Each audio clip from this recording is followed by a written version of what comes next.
Assalamualaikum warahmatullahi wabarakatuh. Perkenalkan, nama saya Nabila Sulaiman, NIM 210302006.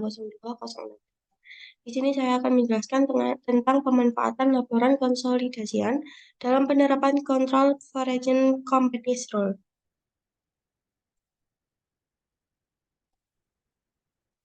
Yang pertama adalah latar belakang.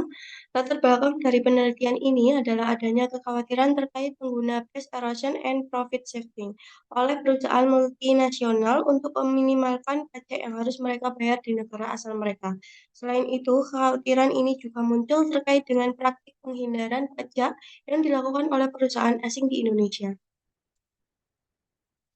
Tujuan penelitian yaitu untuk mengetahui apakah laporan keuangan konsolidasian dapat dimanfaatkan dalam penerapan CFC Rule serta bagaimana Direktorat Jenderal Pajak mengantisipasi transaksi bisnis yang dilakukan perusahaan multinasional untuk mengurangi pajak di Indonesia.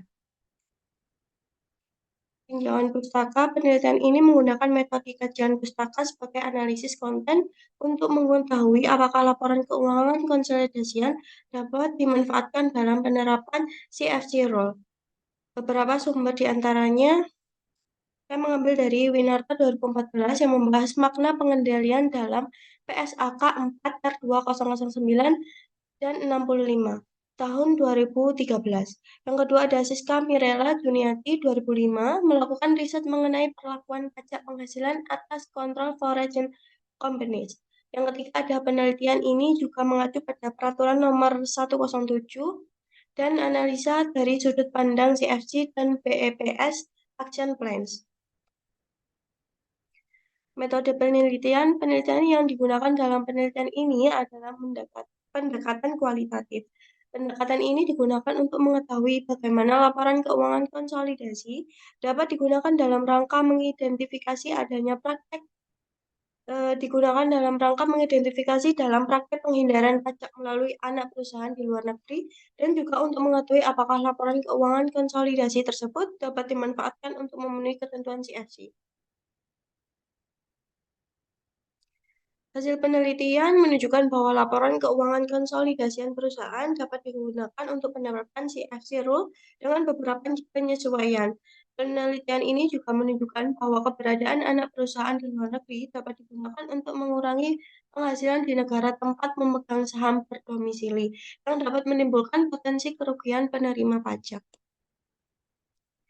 Implikasi dari penelitian ini adalah bahwa praktik penghindaran pajak internasional yang dilakukan oleh perusahaan multinasional seperti penggunaan negara dengan tarif pajak rendah sebagai tempat persinggahan pajak, penundaan pembagian dividen, transfer pricing, dan transfer of intangible property melalui anak perusahaan di luar negeri, memiliki potensi kerugian penerima pajak bagi negara tempat pemegang saham berdomisili.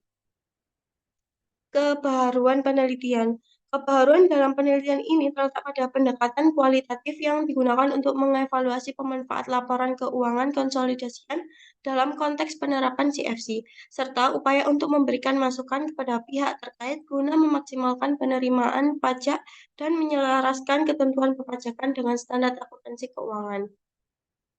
Kesimpulan, berdasarkan hasil penelitian dapat disimpulkan bahwa keberadaan anak perusahaan di luar negeri dapat digunakan untuk mengurangi penghasilan di negara tempat pemegang saham berdomisili, sehingga dapat menimbulkan potensi kerugian penerimaan pajak.